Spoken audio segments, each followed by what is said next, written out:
I'm Jake! I'm Tom. And we are VIMTV Velocities of Music today, an album that just came out by a band who's put out now 3 in 3 years. Weezer Hurley. Boop. Hurley. Hugo. Reyes from Lost. Jorge Garcia. Tom, you love Weezer. I do love Weezer. Hit him with it. Alright, well, this album, I'm just going to jump right into this album. Weezer's discography is lengthy and it's got a lot of diversity to it. And you can just see our episode for Ratitude. Exactly, we talk a little bit more about it there. It's like a 15-minute review. Yeah, so I'm just going to jump right into this one, how it fits into the mix. They moved to an indie label, which is crazy for a band that has such a big following. I mean, they're a very popular band.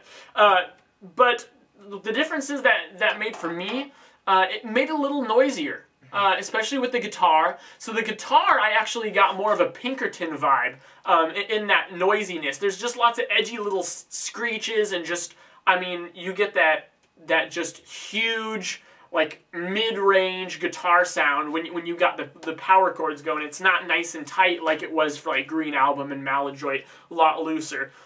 So in the production, you get a lot of different variations of things like that.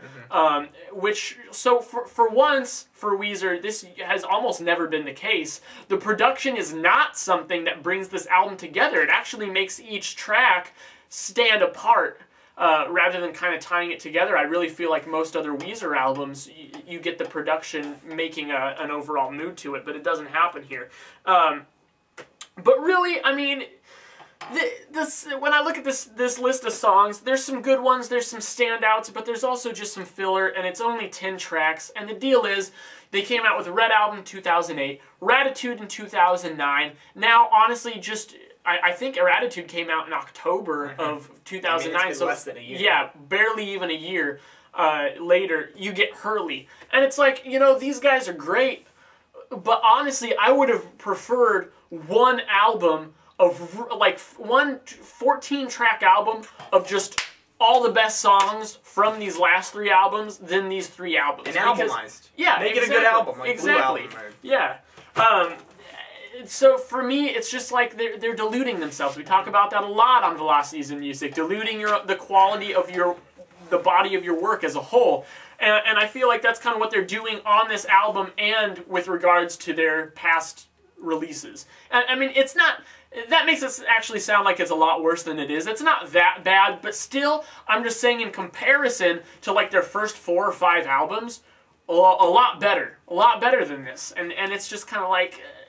like they're just kind of wanting to make money or something. I don't know. And Tom, you know, Weezer has always been able to write anthems. From Blue Album on, they've had anthems there. But somewhere along the line, they got anthem fever. And it's come to a peak in heat on this album.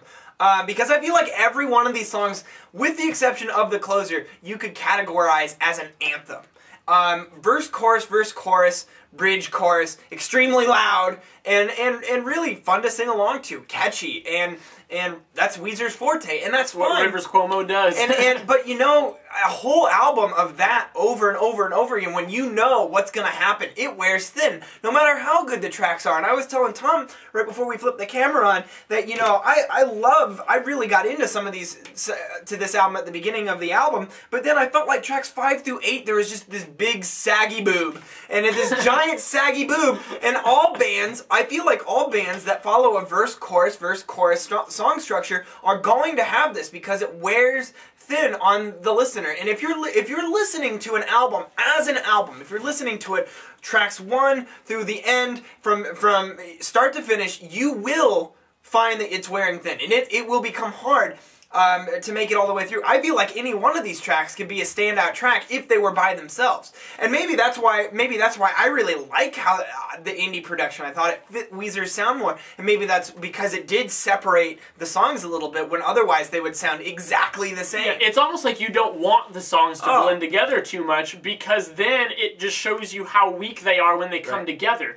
You almost want them to stick out separate from each other, because that's really it. I mean, here at VIMTV, we don't grade compilations of songs. We grade albums and how the songs work together in an album format. Yep. And when you have something like this, they weaken each other. They just do. Now, still, there are some good tracks on here. This is still an enjoyable album to listen to. And I think that it's a step up from Raditude for sure. And quite honestly, Red Album and Make Believe. Make Believe. I mean, I think this is the best we've seen since Melody Right. I really do. And one thing that I wanted to note is that Rivers Cuomo, for some reason on this album, it really hit me how good of a lyricist he is. He writes very, very intriguing lyrics that make you think. You can listen to them just on the surface, or you can actually analyze what he's saying. And it gives the songs an additional layer of depth. And one thing that I really liked about this album is how Rivers brought some edge and attitude back to his vocal delivery. Absolutely. I mean, you listen... Can we give credit to the indie label for that?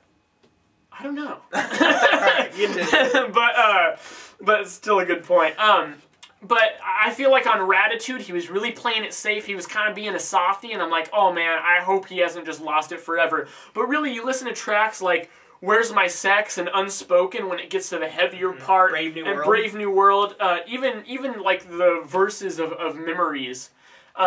You get he's got some grit to him. He's kind of you know, like you haven't heard from him in a while. And I really like that. It was refreshing for me, a Weezer fan, to hear them rock out a little more.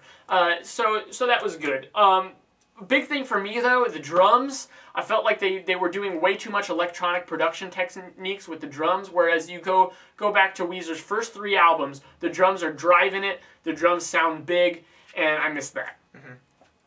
My favorite tracks, Tom, track 3, Trainwrecks, track 4, Unspoken, and the last 2, Brave New World and Time Flies. I'm going to go track 4, Unspoken. That's a great Weezer song in the context of any album, I think. Track 5, Where's My Sex? It's dorky, but it's fun. I didn't like it first listen, but give it another shot. You'll find it sticks in your head and you got to smile at Rivers' wordplay.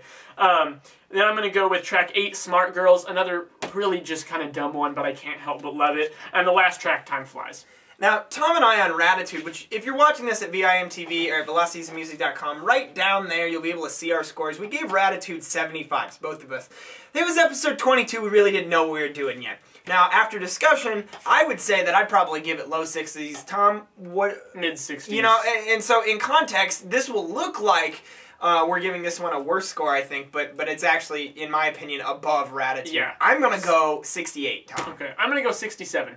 And I feel that that's a pretty accurate. It's a solid album, just kind of missing the mark, just a little bit, and they could really change a couple things. Like Tom said, if they would have just combined the last 3 releases into one really kick-ass album, it could have been one of the best pop rock albums of the '90s. I really feel like that. 2000s. The 2000s, because clearly it's not the '90s. God. And that pretty much covers it, I think. You know? So what do you guys think? Do you like the new Weezer sound? Do you think this is a return to form to Weezer? Does the song structures bother you? Because let me tell you something, if you listen to a lot of music, I think, in albums, I think it will start to bother you after some time. Let us know at either YouTube or www.velocitiesmusic.com. I'm Jake. I'm Tom. And we are VIMTV, moving music critique forward.